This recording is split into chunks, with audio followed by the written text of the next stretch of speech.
Salut tout le monde. Alors voilà, ouais, on Bonjour a eu un à toutes et à tous. des petits problèmes techniques, mais bon, ça arrive, je le couperai au montage. Là, on est connu ce matin. Oui, Enfin, on a commencé, enfin, on a discuté pour la première fois ce matin. Et du coup, comme on était bien en train de discuter, je t'ai demandé si tu connaissais mon parti. Tu connaissais pas, du coup, je t'ai montré un petit peu ce que c'était, je t'ai proposé si tu voulais le faire. Et du coup, on s'est mis d'accord ce matin pour ce soir. voilà, c'était un peu fait à l'arrache et là, je viens de revenir du marché d'Agadir. Donc, c'était, voilà, Ouais, donc ça s'est fait à l'arrache, mais je suis partante. Donc, je suis à 100% partante et j'aime beaucoup ce que tu merci. fais. Et du coup, ouais, t'es de région parisienne, mais là, t'es en vacances au Maroc. Voilà, exactement. Ouais, t'es à Agadir. Voilà. Ok, bah, je vais t'expliquer un petit peu le principe tout à l'heure au téléphone. Donc on va partir de ta évidemment, je vais te laisser te présenter pour commencer. Ton nom, ton âge, ta situation familiale, tout ça. Voilà. Donc, moi, c'est Sonia, j'ai 40 ans et je suis mariée et je suis maman de 4 filles. Donc, qui ont 19, 13, 6 et 3 ans. Ah ouais, Ouais. t'es maman jeune. Voilà, j'étais maman jeune et puis je voulais d'autres enfants. J'aimais bien materner, j'aimais bien, j'utilise bien l'imparfait, Ouais, mais bon, voilà. 4, c'est bon, c'est assez. Moi j'en ai deux déjà, c'est du sport déjà. Ah bah c'est sportif, hein. Et puis j'étais maman poule et puis entre-temps bah ça a changé malheureusement pour moi. Ouais, alors, Ah, ça peut-être qu'on en parlera après. bah du coup on va partir de quand toute ta vie était tout à fait normale.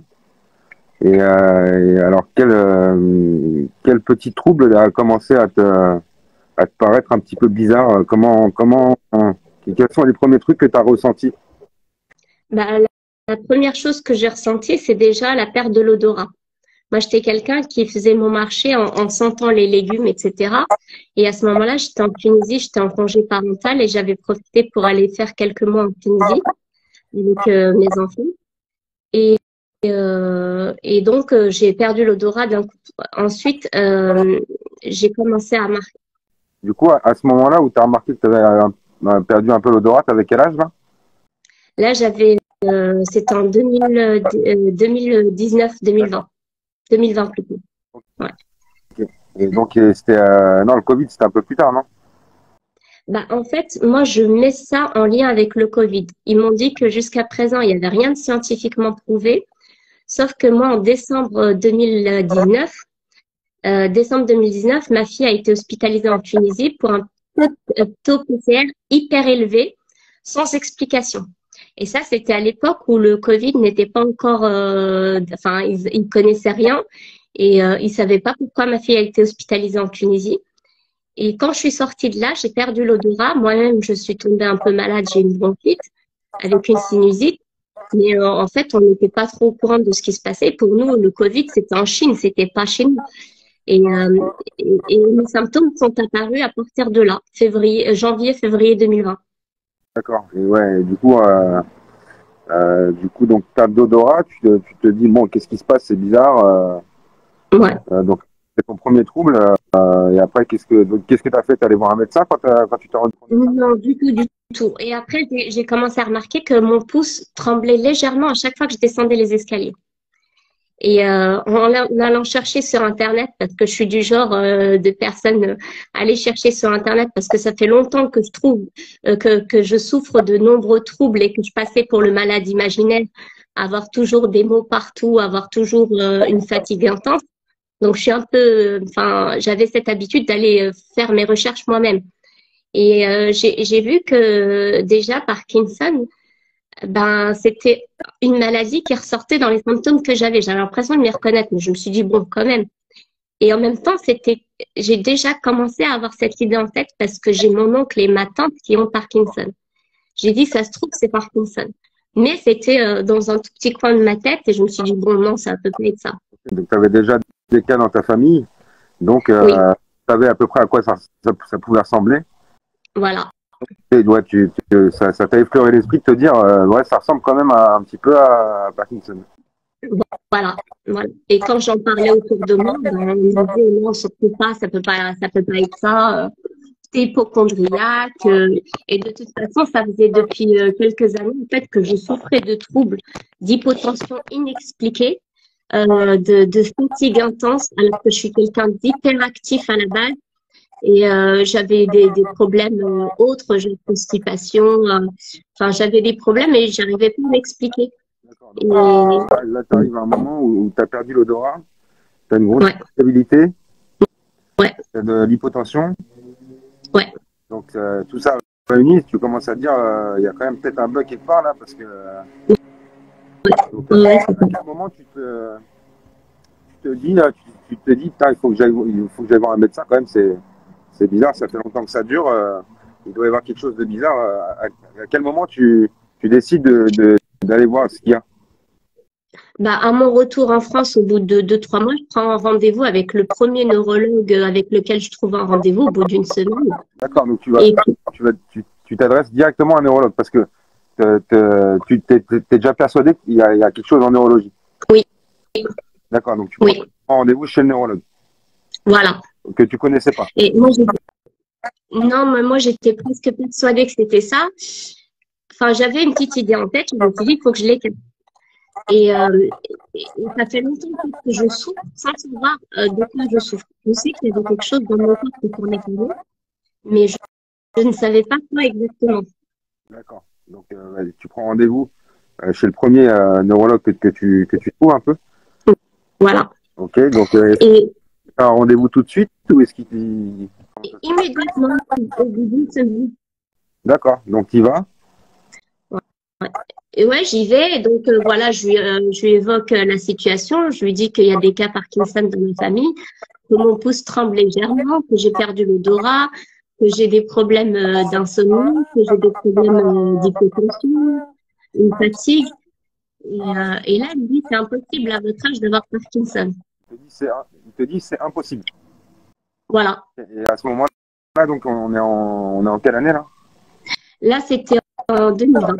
2020. Et donc il te reçoit, tu lui expliques tous tes troubles et il te dit Ouais. non, non, Je- c'est impossible que ce soit Parkinson. Voilà. Et le test qu'il me fait faire, c'est de me faire des calculs, de me faire des dates pour voir si j'ai pas oublié la mémoire, en quelle année a été élu Jacques Chirac, enfin des trucs historiques, alors que je vois pas l'intérêt. Et puis il me dit, bah, madame, vous êtes trop stressée parce que vous avez vos 4 enfants à gérer et vous avez trop de stress et à cause de ça, vous avez ces symptômes-là. Est-ce qu'il t'a fait les trucs comme ça, comme ça? Non? Non, non, Il t'a manipulé comme ça? non. D'accord, il a discuté avec toi. Voilà, Il a dit vous êtes stressé, merci, au revoir. voilà. Ok, donc t'es parti de chez lui.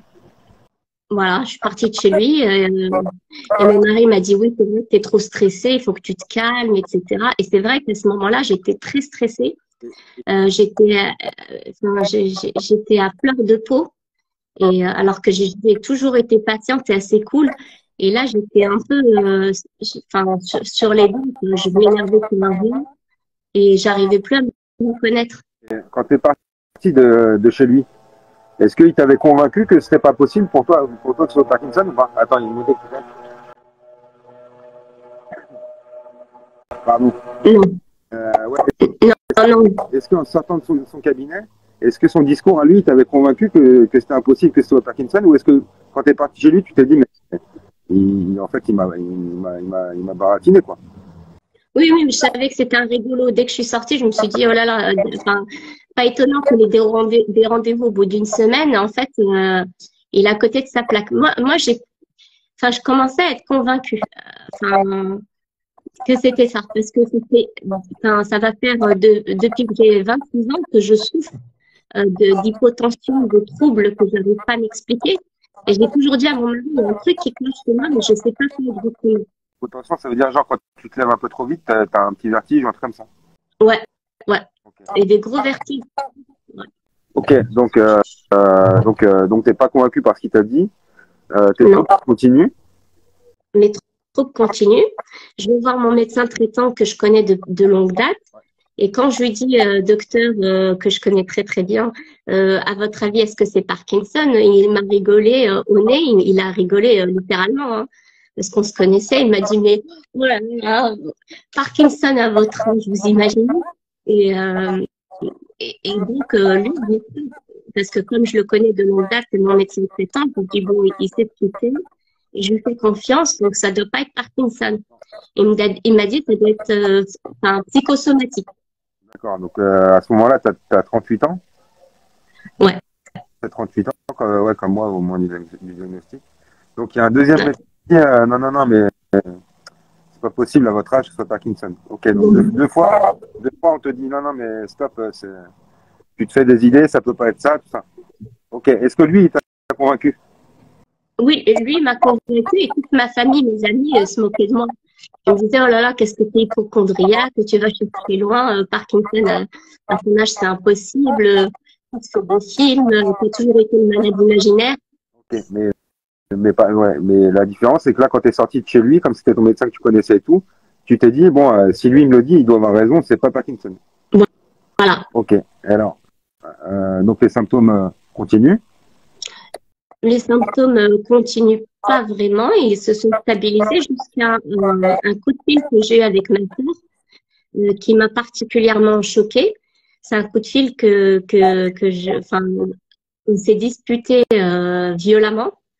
J'ai entendu des choses qui m'ont pas plu et j'ai eu à ce moment-là comme une sorte d'AVC où j'ai eu tout le côté gauche qui s'est mis à trembler et voilà. Et là, mes symptômes sont apparus x 10, quoi. Là, j'ai commencé vraiment à avoir les tremblements Parkinson, c'est la main qui tremble comme ça, le pied qui traîne, etc. Ouais, faut savoir que les émotions, ça décuple les symptômes, hein. Ouais, Le stress, la joie, la peur, tout ça, ouais, ça amplifie les symptômes. Donc, ouais, c'est ça. et donc, à partir de ce coup de fil, tes symptômes, ils ont grimpé en flèche. Ils ont grimpé en flèche et là, j'ai repris immédiatement rendez-vous avec un neurologue. Je me suis dit, j'ai dû faire un AVC. D'accord. Et un autre neurologue. Et donc, j'ai vu donc là, c'était le troisième médecin que j'allais voir pour la même affaire. Et là, c'était une neurologue que j'ai choisie sur Internet, qui avait de l'expérience, avec des avis, etc.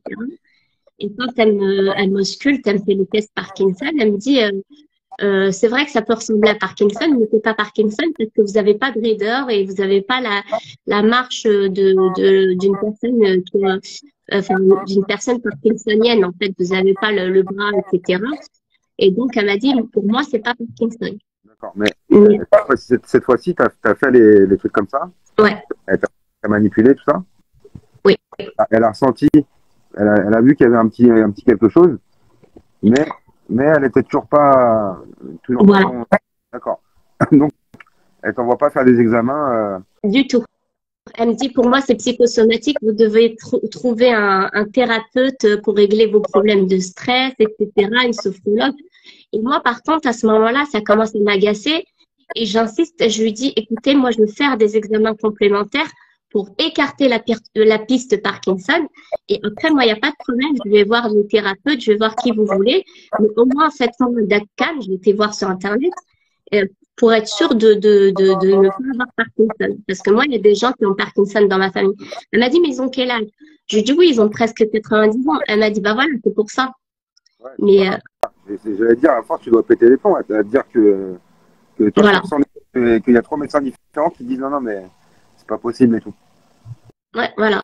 Eh ben ça, c'était en été 2021. Donc, été 2021, j'insiste, elle n'était pas contente, elle a quand même fait les certificats, enfin les certificats, les ordonnances pour m'envoyer faire un DAT-scan et aller voir une professeure qui enregistre les mouvements. Et à ce moment-là, j'y vais. Ça prend déjà un temps fou pour obtenir un rendez-vous. J'ai attendu 6 mois pour avoir un rendez-vous, moins de 6 mois pour avoir un rendez-vous pour le DAT-scan. Donc, c'est du stress et en attendant, mon état empire. Donc, j'arrive plus à me relever de mon lit, je suis alitée, j'arrive plus à bouger. Et en attendant, moi, j'ai mon père qui était hospitalisé chez moi pour un cancer. J'étais censée être son aidante, j'arrivais plus à l'accompagner. Donc, c'était assez difficile. Donc, c'était une période très, très, très difficile dans ma vie parce que à la fois, je devais m'occuper de mon père qui était mourant et à la fois, j'y arrivais plus. Donc, à la fin, c'est mon mari qui a dû s'occuper de mon père et de moi. On me ramenait à manger dans mon lit, j'arrivais plus à me lever vers la fin, j'avais 7 de tension parfois, j'étais très, très, très fatiguée et en attendant d'avoir mes examens. Donc, dur. Et du coup, bon, la date du DASCAN arrive. Ouais. Tu vois, c'était où? C'était à Paris? Ouais, c'était à Paris, je me rappelle plus, je crois que c'était à Clamart, il me semble, à Antoine Béclin, mais je m'en souviens plus. Mais après, déjà, j'avais eu les enregistrements et la professeure avait fait une petite conclusion, enfin, où j'ai compris que c'était sûrement Parkinson. D'accord. Donc, Elle l'a pas dit texto, mais j'ai commencé à comprendre avec leur jargon médical que c'était sûrement ça. c'était Mon mari me dit non, tu te fais des films. ça, c'était quand ils ont discuté juste après ton DASCAN. Non, ça c'était quand j'ai eu un examen d'enregistrement des mouvements anormaux avec une professeure. Et, euh, et après le DATSCAN, moi j'étais persuadée que c'était ça. Ok. Donc, ouais. En général, après le DASCAN, il se passe encore bien 2 semaines avant d'avoir le résultat. Et donc, faut que tu retournes voir un neurologue avec le résultat de ton DASCAN. Voilà. Et là, je choisis encore une nouvelle fois, une nouvelle neurologue, parce que l'autre, elle m'avait pas plu, quoi. J'ai insisté pour avoir enfin, les ordonnances. Donc, je vais voir une autre neurologue qui me dit, ben, madame, enfin, je lui dis, j'ai Parkinson, je le sais, je suis convaincue. Elle m'a dit, ben, madame, vous avez raison. D'accord. Donc, elle te le dit cash, elle te confirme, elle. Voilà. Enfin, elle te confirme, parce que toi, là, t'avais pas eu les résultats. C'est elle qui te les annonce, les résultats. Ben, je les avais eu les résultats, mais elle me les annonce parce que c'était dans un jargon pas possible. Et tout, j'ai été voir sur Internet, etc. Et puis moi, je commençais à être convaincue, quoi. D'accord. Enfin, je voyais pas d'autre solution, donc Là, j'étais quasi convaincue. ce jour-là, elle t'annonce, oui, vous avez bien la maladie de Parkinson. Ouais, Ok. Et là, à ce moment-là, on est quand là? On est quelle année? on est octobre 2021. D'accord. Et donc, Ben, j'ai 38 ans, pareil, ouais, 38 ans. ok. Euh, le, ce diagnostic, est-ce qu'il te met un coup? Est-ce que plutôt il te soulage pour te dire, enfin, je sais que, enfin, voilà, j'avais raison. Voilà, tous ces troubles, ils avaient une explication. Donc, comment tu le prends, le truc? Ben, les deux à la fois. D'un côté, je me dis, ouf, je suis plus de maladie imaginaire, c'est vraiment un truc grave. Et maintenant, on va me prendre au sérieux, mes proches vont arrêter de me traiter de flemmard voilà, parce que c'est dur d'avoir une maladie et que à chaque fois que tu fais un examen, un IRM, un scanner, on te dit vous avez rien. Et en même temps, ça m'a pris, enfin, j'ai eu quelques larmes que je retenais parce que j'aime pas trop montrer mes faiblesses. J'avais quelques larmes et pour le coup, j'étais venue seule, j'étais pas venue avec mon conjoint et j'aurais dû. Et quand je sors de là-dedans, je m'assois sur un banc. Je prends un café en portier, je m'assois sur un banc et je reste 40 minutes sonnée. D'accord. Et qu'est-ce que je veux te dire? Donc, elle te confirme, elle te dit que vous avez bien la maladie de Parkinson. Et du coup, elle te prescrit des médicaments pour commencer un traitement? Ouais, ouais, ouais. Elle me prescrit du Ciprol. Donc, Ciprol, c'est un agoniste dopaminergique. Elle m'explique le risque. Donc, elle me le donne à très faible dose. Et elle me dit de bien faire attention aux risques, etc., etc. Et quand je rentre chez moi, j'explique à mon conjoint, attention, maintenant, je vais changer. Je risque d'avoir une addiction. Il faut que tu me surveilles. Il faut que tu fasses attention. Et puis, j'aimerais bien qu'à l'avenir, tu m'accompagnes dans mes rendez-vous neurologiques. D'accord. Donc ouais, tu commences ce traitement et est-ce que ça te fait du bien d'un coup? Est-ce que ça va mieux? Sur le coup, je suis sonnée, mais pas longtemps. Pas longtemps. Et en plus, ce jour-là, comme j'étais en surpoids ou en obésité, c'était une dame qui était, enfin, c'est une doctoresse qui était brésilienne et elle était assez cash. Elle a fait ce filtre qu'on a en France. Elle me dit, madame, si vous perdez pas du poids, vous allez vite finir en fauteuil roulant. Donc, je me dis, bon, faut que je perde du poids, là, elle m'a dit, le sport fait partie du traitement. Moi, le sport, j'étais allergique au sport, c'était, voilà, elle me prescrit du kiné, franchement, elle m'a bien accompagnée, elle m'a bien expliqué les choses. Et quand je sors de là-bas, au départ, je suis sonnée, mais très vite, je me prends en main, je prends rendez-vous avec le kiné, petit à petit, en fait, au lieu de faire du kiné, ben, j'ai commencé à faire du sport chez moi parce que c'était assez contraignant de devoir aller chez le kiné, enfin avec le travail, etc. Et avec les 4 enfants à gérer, donc c'était la course. Donc j'ai commencé à retenir ce que le kiné me faisait faire et à acheter le matériel chez Decathlon pour faire à peu près la même chose chez moi, en fait. T'as, t'as pris la petite claque quand même derrière la tête, mais t'as quand même vite accepté ton sort et t'as vite Ouais. assimilé ce que et voilà, l'acceptation, elle s'est faite assez rapidement. Ben, en fait, je me suis dit, il y a deux choses. Moi, à la base, quelqu'un de très positif. Je me suis dit, soit tu prends mal les choses, tu vas déprimer, tu vas rester dans ton lit et très vite tu vas devenir un légume. Parce que je sais très bien que à la fin, j'ai vu ma tante dépérir et rester 12 ans alitée, voilà. Donc je sais très bien à quoi ça ressemble la fin d'une personne atteinte de cette maladie. Toi, tu prends bien les choses et tu arrêtes de procrastiner et tu donnes toutes tes chances de résister le plus longtemps possible enfin, contre cette maladie, en sachant que j'ai des enfants, que je suis encore jeune, que j'avais plein de projets et j'avais envie de voyager, de faire des choses. Donc, je me suis dit, soit on voit le verre à moitié plein, soit on le voit à moitié vide. Donc, j'ai vite positivé et je me suis dit, il faut changer. Et du coup, tous tes proches et toute ta famille, tes amis qui pensaient que tu étais malade imaginaire et tout ça, comment tu leur as dit, bah, je suis pas faux, tu as raison. C'est qui enfin, tu vois, comment tu leur as dit, j'ai bien Parkinson, je vous l'avais dit, tu vois. Voilà, ben, je l'ai dit à la rigolade parce que je suis quelqu'un qui rigole assez et je lui ai dit alors, c'est qui le malade imaginaire? En fin de compte, j'étais pas si imaginaire que ça. En fin de compte, je suis peut-être médecin, en fait. Voilà, enfin, je l'ai pris à la rigolade, donc j'ai pas voulu le blâmer pour ça. Mais eux, ils m'ont accompagné. Eux, par contre, ils étaient plus sonnés que moi. Ils ont eu du mal à l'accepter, mes proches, parce que eux n'y croyaient pas. Alors que moi, j'étais déjà quasi persuadée que c'était ça. Et ouais. Ok. Et donc tu te mets à faire du sport, c'est une très bonne chose, hein, c'est ce que j'essaie de véhiculer comme message. Et donc, Ouais. le plus sport, ça va comment?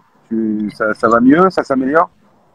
Ouais, bah, au début, c'était très dur et pareil, ma famille, quand ils me regardaient faire du sport parce que j'étais allergique au sport, au début, ils rigolaient. Ils rigolaient parce que c'était comme les émissions où on a dit, les bébés ont du mal à lever la jambe, etc., etc. Et puis, petit à petit, je suis devenue addict au sport. Et je rentrais après le travail, après m'être occupée de mes enfants, à 22, 23 heures, je faisais une séance de sport. Systématiquement, je faisais une séance de sport avant de dormir. Et j'ai commencé à intensifier mes, mes, enfin, ma routine sport. Maintenant, en fait, je peux plus m'en passer. Et est-ce que la neurologue qui t'a annoncé ton diagnostic et qui t'a donné le premier traitement, tu avais un deuxième rendez-vous avec elle? Il y avait une suite? Oui, oui, oui, j'ai eu un deuxième rendez-vous, mais malheureusement, la maladie. J'avais un métier qui était assez stressant et qui a précipité en fait, enfin, qui a détérioré mon état assez vite. D'accord. Et ça, je le regrette en fait de pas avoir fait les choses pour me protéger. En fait, enfin, quand j'ai appris pour la maladie de Parkinson, je me suis dit que c'était pour. Donc, je suis dans la fonction publique et j'ai passé un concours dans la fonction publique. Je me suis dit, reste-toi, pense à ta carrière. Jusqu'à présent, tu penses à tes enfants. Maintenant, il faut que tu penses un peu à toi. Donc, je me suis lancée dans la révision, etc. J'ai passé le concours et que j'ai réussi haut la main. Et j'ai pris un poste à responsabilité. Et là, en fait, enfin, toutes les responsabilités, toutes les charges que j'avais, bah, c'était trop lourd et j'ai subi trop de stress et on m'a pas forcément accompagné, y compris dans mon travail pour soulager en fait la surcharge de travail ou la pression. Ouais. Donc, donc à chaque fois, je voyais la neurologue très régulièrement et à chaque fois, elle m'augmentait les médicaments. Et puis ensuite, elle m'a donné enfin, du lévodopa ou de la lévodopa, je sais pas comment on dit ça. De la L-Dopa, moi je dis. ouais, voilà, de la L-Dopa. Et petit à petit, en fait, j'ai remarqué que j'arrivais plus à me décrocher de mon travail. Je sais pas si c'est le cifrol qui a fait que je suis devenue addict au travail ou si c'est parce que j'aimais tellement mon travail et que j'avais tellement de pression. Mais en fait, j'ai délaissé ma famille euh, pour n'être qu'au travail. En fait, je travaillais le week-end, je travaillais le soir, je travaillais le matin, je travaillais tout le temps. Et quand j'avais un peu de temps le soir après avoir mis mes enfants à coucher, ben je faisais du coup. Ok. Par rapport à ta famille, tes enfants, tu leur en as parlé tout de suite. Comment tu as fait pour communiquer par rapport à ça? Bah, pour les plus grandes, c'était assez simple. Moi, je parle beaucoup à la maison, donc je leur ai dit très clairement. Et de toute façon, je leur ai dit, je pense avoir Parkinson. Et donc, je leur ai dit, maman avait raison, c'est bien Parkinson. Et je leur ai expliqué ce que c'était. Et j'ai pas dramatisé la maladie, hein. J'ai dit voilà ce qui se passe. C'est une maladie où on tremble, de petit à petit, on perd l'usage de sa mobilité. Mais il y a des recherches qui sont faites et il y a des médicaments pour freiner tout ça, etc. Et pour les plus petites, j'ai préféré ne pas le dire. J'ai juste dit maman est malade et c'est tout. Et maintenant, mes filles, elles connaissent, enfin, la petite de 3 ans, elle dit maman prend des médicaments pour Parkinson. Maman elle tremble de la main. Ça, elle l'a remarqué toute seule sans que je dise. Ouais. Donc ils ont pas eu un choc. Ils l'ont assimilé et ils vivent avec. Voilà. Aujourd'hui, ça va toujours bien par rapport à ça. Oui, Ok. c'est bon, ouais. Et donc, ouais, par rapport au travail, donc tu dis que t'es allé trop loin dans le travail, tu t'es pas écouté, tu t'es réfugié dans le travail et qui t'a délaissé un peu ta famille. Et donc Je me suis reculée. le résultat de ça, c'est quoi? À quel moment ça a lâché? Bah, il y a pas longtemps, en fait, le 14 février, jour de la Saint-Valentin, bah, j'ai mon corps et mon mental qui m'ont lâché et j'étais à deux doigts de vouloir démissionner de la vie. J'arrivais plus à gérer la cadence, j'arrivais plus à gérer le stress. Je tremblais énormément. J'avais des dyskinésies horribles pendant des réunions où en fait, on voyait mes faiblesses dès que j'étais. C'est dur parce que dès que tu es stressé dans une réunion, tu dois rester normalement zen. Et ben, les gens en face de toi qui sont contre toi des fois, eh ben, ils voient tout de suite qu'ils t'ont déstabilisé. Et ça, c'était plus gênant. Ouais, c'est amplifié. Voilà. C'est amplifié. À chaque fois, tu dis, il faut pas que je tremble, faut pas que je tremble, et c'est l'inverse qui se passe. Voilà, voilà.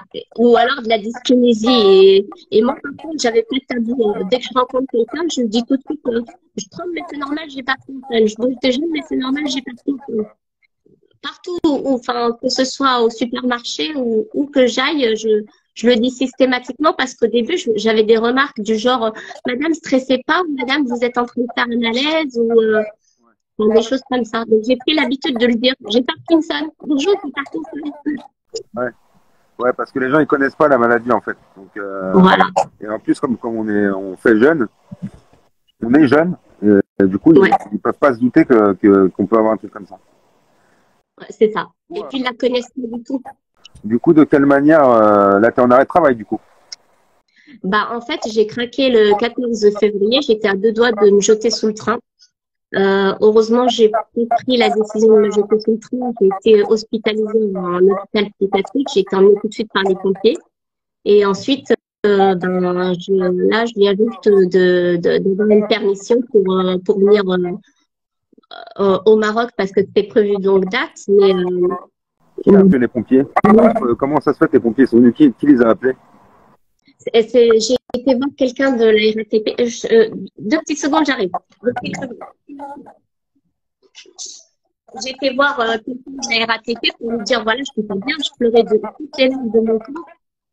Et, et en fait, ça se passait mal avec mon mari parce qu'il m'en voulait terriblement à cause de mon investissement au travail. J'avais de la pression de travail énorme. J'avais des tâches que j'arrivais plus à accomplir et j'ai craqué. En fait. Je me suis dit, c'est cool pour moi.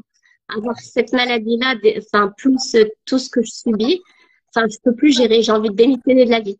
Et au lieu de me jeter sous le train, bah, j'ai été voir les agents SNCF pour leur dire je suis très très mal et de toute façon ils l'ont vu. Hein.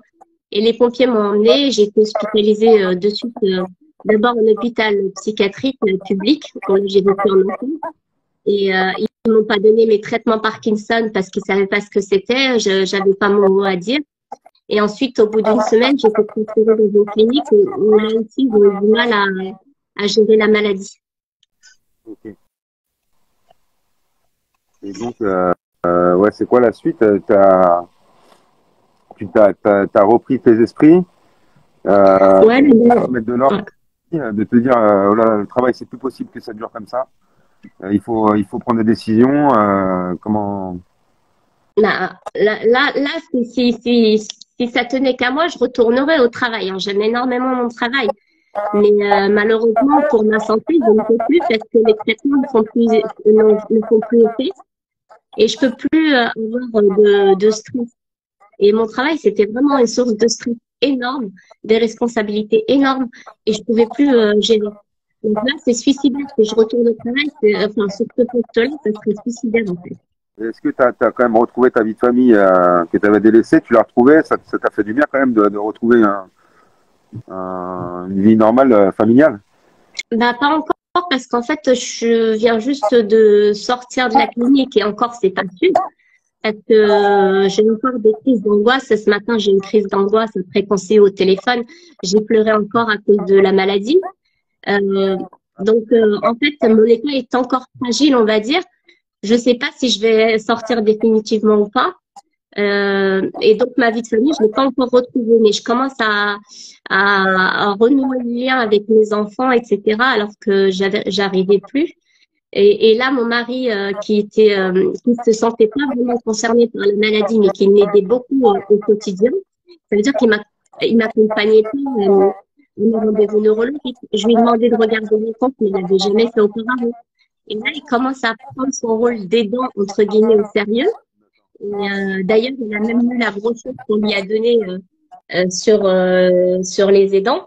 Et là, il réalise que la maladie et les traitements peuvent avoir un effet aussi sur mon comportement. Et ça, peut-être que toi, tu as une phase d'acceptation qui a été rapide. Peut-être que lui, le temps qu'il percute ce que Ouais, c'est et tu penses que ça peut avoir, il a peut-être pas été aussi vite que toi. voilà, c'est ça. C'est ça. Et puis là, il est dans une phase où il est très jaloux parce que j'avais un comportement assez euh, j'étais des fois super excitée et puis très démonstrative avec certaines personnes, dont des hommes, et il n'avait pas l'habitude de me voir comme ça. J'ai eu un moment donné où j'étais devenue une autre personne. Et tu penses que c'est lié au cifrol et tout ça? Oui, D'accord. Et t'en as parlé au neurologue de ça? j'en ai parlé aux neurologues et ils sont tous d'accord pour arrêter le traitement parce que j'ai trop de phases de fluctuations motrices, des phases on et off. Plus j'ai des dyskinésies, plus ils se sont trompés à la clinique et m'ont donné, enfin, ils se sont trompés à la clinique, on a été un traitement qui marchait pas. Enfin, j'ai eu des hauts et des bas. En fait, j'ai l'impression qu'on joue un peu avec mon cerveau, avec des télécommandes on et des télécommandes off. Cifrol allume, limite neuroleptique éteint. J'ai une phase où c'est très, très instable. Et du coup, ils t'ont parlé de la pompe à Pokinon, c'est ça que tu me disais ce matin? Voilà. Donc là, c'est très prochainement. Donc le 5 juin, on installe la même pompe que la tienne. Donc, enfin, j'ai beaucoup d'espoir avec cette pompe-là. J'espère que ça va changer ma vie parce que pour l'instant, là, je suis en fait Parkinson, j'aime ma vie parce qu'il y a des choses que je peux faire. Il y a des fois, on a rendez-vous avec des amis et enfin, je reste dans la voiture, je les attends, parce que je peux pas aller au resto avec eux. Je m'éteins, je suis fatiguée ou je peux pas finir la soirée. Enfin, voilà, c'est assez dommage, quoi. Je dis à chaque fois, la pompe que j'ai sur moi là, ça marche pour moi, mais ça veut pas, c'est pas parce que ça marche sur moi que ça va marcher sur tout le monde. Il y a des Ouais. gens qui l'ont essayé, à qui ça n'a pas convenu, soit socialement, soit le traitement ils l'ont pas supporté. Voilà. Moi j'en parle en bien parce que c'est une bonne expérience pour moi. Après c'est pas, on peut pas savoir à l'avance en fait. Ouais. J'espère que ça marchera pour toi. Ben, j'espère. Après, J'espère. Mais La chance que j'ai, c'est que j'ai ma nièce qui était diabétique et qui avait une pompe à insuline. Donc, je connais à peu près le système de pompe, c'est à peu près la même chose. Donc, c'était pas Oui, ça ressemble beaucoup. De toute façon, c'est même les mêmes entreprises qui fournissent les pompes à insuline. D'accord, d'accord. Donc, c'est bientôt que tu vas passer à ce traitement-là et normalement, ça devrait. Enfin, le but, c'est d'effacer ces périodes de on et off. Ouais. Voilà, tu vois, il y a. Honnêtement, ou de surexcitation, des phases d'euphorie, de dépression. Enfin, Ouais, moi, j'ai toujours un peu des phases où je suis. Il y a des fois, le soir, je suis speed de fou. Tu vois, je vais faire 4 pizzas en 20 minutes, tu vois.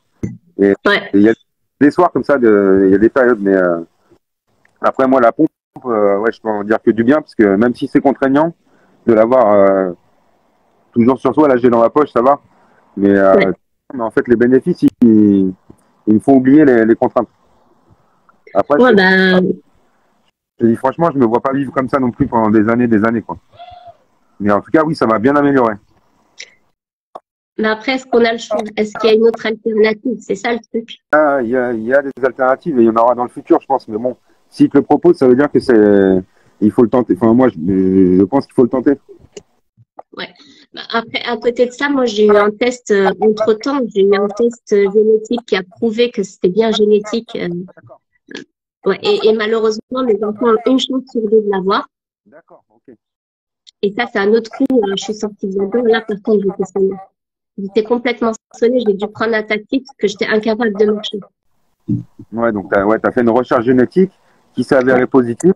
Donc ouais, t'as su que en fait, genre tes parents, ils avaient le gène récessif ouais, et toi, tu t'es déclaré chez toi. ouais. Et comme c'est ouais, t'en as transmis une partie à tes enfants. Voilà. Donc, ils ont une chance sur deux. Une chance sur deux, c'est sûr. Bah, c'est ce qu'elle m'a dit, la généticienne. Et en plus, après, j'ai fait un flashback et je me suis rendu compte que mon père aussi avait Parkinson, sauf qu'il ne le savait pas parce qu'il avait tous les symptômes, mais à des très faibles degrés. Comme c'était quelqu'un qui était assez actif et il est mort à 82 ans d'un cancer du foie, donc rien à voir. Eh bien, il est décédé sans savoir qu'il avait Parkinson. D'accord. Ouais, Toi, tu l'as su plus tard, toi. voilà. Après sa mort, j'ai commencé à regarder et je me suis dit, bah, pareil, il avait des insomnies, perte d'odorat. De temps en temps, il tremblait, mais on avait mis ça sur le coup de l'alcool parce qu'il était alcoolique à un moment de sa vie. Mais il avait arrêté. Des fois, il avait des blocages. On s'est dit, bon, c'est des crampes, il doit manquer de magnésium. Mais ça n'a pas empêché de vivre sa vie enfin, correctement et de jamais prendre de traitement, quoi. D'accord. Ouais. Et, qu'est-ce que je veux dire? Comment tu m'as trouvé sur les réseaux? Qu'est-ce qui t'a fait venir sur Instagram et ouais, comment t'es tombé sur moi? Ben, je suis tombée sur un article sur toi, donc je suis pas quelqu'un qui est trop sur Insta, mais je suis tombée sur un article sur toi qui disait le parti positif, ben là, il a 40 ans et tout. J'ai dit, ah, enfin, un Parkinson jeune. De quelqu'un qui a Parkinson qui est jeune, parce qu'il n'y en a pas tant que ça. En fait, j'ai été au café Jeune Parkinson, mais je ne me suis pas vraiment retrouvée dans l'association, malheureusement. Et, euh, et, euh, et enfin, je sais pas, je voulais partager avec quelqu'un qui avait à peu près la même expérience que moi. Quand tu fais ton sport, j'ai l'impression de me reconnaître dans tes séances, dans tes blocages, etc. Enfin, j'ai l'impression de me voir, quoi. Et la façon dont tu prends la chose de manière positive. Moi, tout le monde me dit, vous êtes plein de courage, vous prenez les choses positivement, etc. Je dis, vous savez, maintenant, il me reste très peu de temps. Je sais pas combien de temps j'aurai. Je sais pas, enfin, je peux plus faire de projets à moyen ou long terme. Donc, je préfère vivre la vie à fond et j'arrête de procrastiner. Je ne regarde plus la télé, j'essaie de m'inspirer, j'essaie de faire toutes les choses que je voulais faire auparavant et que je remettais toujours à plus tard, en fait. Ouais, c'est ça. Après, Ouais, moi, je le vois pas comme du courage, en fait. Mais je le vois comme une manière de vie, de voir la vie, tu vois. ouais. Mais quand on me dit, t'es un warrior ou t'es courageux, ça me surprend parce que je me sens pas comme dans cette posture-là, tu vois. Ouais, moi non plus. Et tu vas voir que Moi non plus. s'il y a des gens qui nous regardent en direct ou qui vont nous regarder, on n'est pas tout seul, il y en a beaucoup, il y en a de plus en plus. Et du coup, bah, tu pourras discuter avec des gens après le live, là, s'ils veulent s'abonner à toi ou quoi. Ouais, bah, j'aimerais bien. Moi, je partage pas trop, mais je commence à partager parce que j'ai une expérience. Plus, j'ai été voir une naturopathe dès que j'ai été diagnostiquée pour une vie. Donc, j'ai arrêté le gluten et le lactose. J'ai pris une alimentation plutôt saine, plus le sport. J'ai perdu quand même une trentaine de kilos. Donc, ce n'est pas rien, ça m'a aidé. Et j'ai commencé à faire de la danse orientale et là, je vais commencer à faire de la danse salsa. Je vais essayer de m'inscrire cours de boxe. J'essaye de diversifier mes activités et il faut que ce soit un plaisir et aussi que ça m'apporte au niveau de la maladie pour la coordination, pour plein de choses. Tu sais, tout à l'heure, au téléphone, je t'ai parlé de Dalila qui a écrit un livre sur la maladie de sa mère. Et ben, elle fait Ouais. de la boxe. D'accord. Si tu veux discuter avec elle aussi, je te Oh, donne. je veux bien. Il y a Ah, je veux bien. Top 95 qui est aussi sur le chat qui veut bien faire ta connaissance. Ah, D'ailleurs, bah, est-ce je veux bien. que vous avez des questions à poser à Sonia par écrit? Posez-les tant qu'on est là. Est-ce que toi, Sonia, tu as quelque chose à rajouter ou je sais pas, un truc à dire en particulier ou je sais pas. Bah, je pense que, enfin, cette maladie, c'est vrai qu'elle est compliquée à gérer. Enfin, nous-mêmes malades, on a du mal à savoir exactement. Enfin, les symptômes. Des fois, je découvre des nouveaux symptômes que je connaissais pas. Mais en fait, il y a deux choses enfin, il y a deux façons de voir les choses. Soit on se laisse abattre et à ce moment-là, on, on, on décline très très vite. Soit on voit les choses positivement et puis on essaye de vivre de mordre la vie à plein dents tant qu'on le peut. Donc moi, je suis devenue plus coquette, j'essaye d'être plus positive, je stresse beaucoup moins, j'essaye de profiter de chaque instant. Et parce qu'en fait, on ne sait pas de quoi est fait demain. Donc, et ça vaut pour tout le monde, ceux qui ont Parkinson et ceux qui ne l'ont pas, parce que des fois, on ne sait pas ce qui nous tombe sur la tête. C'est ça. Après, il y a des gens qui ont du mal à avoir cette optique-là. Après, ce qui est sûr, c'est que de voir les choses négativement, ça apportera rien du tout. Ah ben non. Ça, c'est sûr. C'est un truc, c'est implacable. À la limite, même si le fait d'être positif, il y en a qui disent qu'on se voit de la face ou quoi. Peu importe, même si c'est le cas. Parce qu'en attendant, on passe du bon temps, tu vois. Alors que le fait Ouais. d'être négatif, ça apportera jamais rien du tout. Ah ben ça, c'est sûr. C'est Ça, vrai. c'est sûr. Pour donner un exemple, une fois, j'avais vu une voiture qui était défoncée par quelqu'un devant chez moi et qui marchait plus. Donc, c'est que de la ferraille. Je veux dire, j'ai pas stressé du tout. J'ai dit, bah, tant pis, ma voiture, j'ai plus de voiture, tant pis. Et ma voisine me dit, mais c'est comme ça que tu le prends, c'est vrai, c'est ça. Je lui ai dit, tu veux que je fasse quoi? Que je stresse, là, je vais me mettre à trembler, je vais empirer ma situation, ça sert à rien. Et en fait, j'ai pas du tout stressé. En fait, tu as pris un certain recul sur la vision de la vie, en fait. Voilà, exactement. Moi, je stresse plus, je suis en retard tranquille. Mais bon, j'essaye quand même d'être à l'heure au juste. Mais j'évite de stresser pour rien, en fait. Enfin, il n'y a pas de raison de stresser. Tant qu'il n'y a pas mort d'homme, ça va. Ok, du coup, il y a une question. Ça fait combien de temps qu'elle est diagnostiquée au final? C'était en octobre 2021. Elle avait 38 ans, si je ne me trompe pas. Ouais, c'est ça. Donc, ça va faire moins de 2 ans. Ok, c'est Dalila qui vient de se connecter là. C'est Ah, l'auteur boxeuse dont je t'ai parlé déjà. j'ai hâte de la rencontrer parce que je pense qu'on a des points en commun. Moi, j'aimerais bien écrire un bouquin et en même temps, j'aimerais bien découvrir plein d'activités. Là, j'ai plein de projets dans ma tête et j'ai envie de découvrir plein de choses. Là, je me lance dans la salsa. Je me donne 3 mois pour être une pro de la salsa.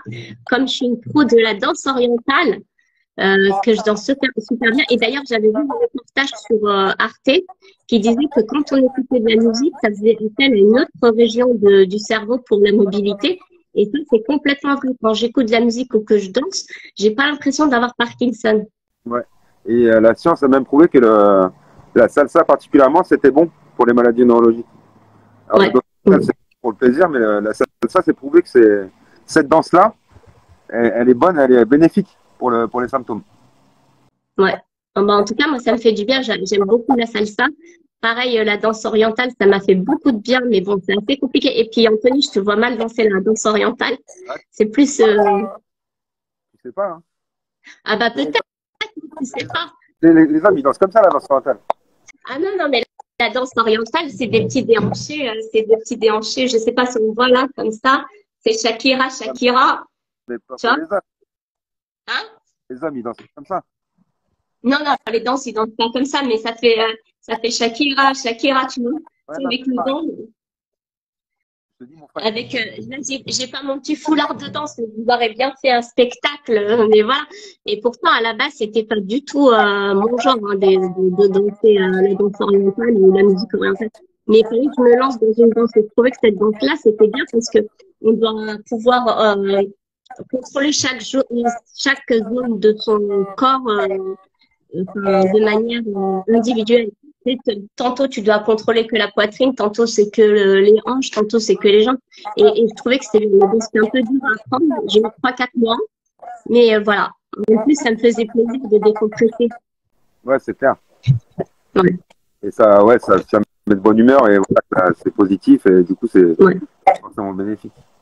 Est-ce que vous avez d'autres ouais. questions pour Sonia? En tout cas, moi, j'ai passé un bon moment avec toi, Sonia, c'était cool. Ben, merci, c'est pareil.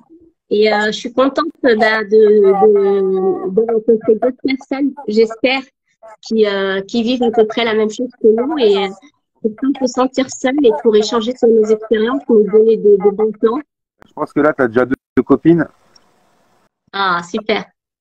donc Mimi et Dalila, et puis il y en a d'autres, hein, il y en a d'autres qui vont regarder en replay aussi, qui vont peut-être te contacter. Ah, ben, j'espère. Ah, Voilà, j'espère. donc Ah, mais non, il n'y a pas de problème. Je suis sur la région parisienne et puis moi, ça serait avec grand plaisir. Je suis assez sociable, j'aime aller vers les autres et puis j'ai peur aussi de m'isoler avec cette maladie. Et voilà, je trouve que la vie, elle est trop courte pour passer à côté de belles rencontres. ouais, il y a Thomas aussi qui s'appelle Young Parky. Son pseudo, c'est Young Parky, donc lui, il a 33 ans. D'accord, Et en région parisienne aussi. d'accord. Bah, ça serait avec grand plaisir de se rencontrer, ouais. Voilà, bah écoute, je te remercie de m'avoir accordé du temps. On l'a fait un peu à l'arrache, on s'est décidé le jour même, mais c'était cool. Ouais, ouais, pareil. Cool, ça Ben, m'a- merci à tous et à toutes et je suis dispo pour ceux qui veulent me contacter avec grand plaisir. Ok, bienvenue dans la famille, c'est le Mont Parky, chez Anto. Super. À bientôt. À bientôt, merci. Merci, à bientôt. Bonne soirée, tout le monde. Au revoir. Ciao. Merci. Ciao. Dommage.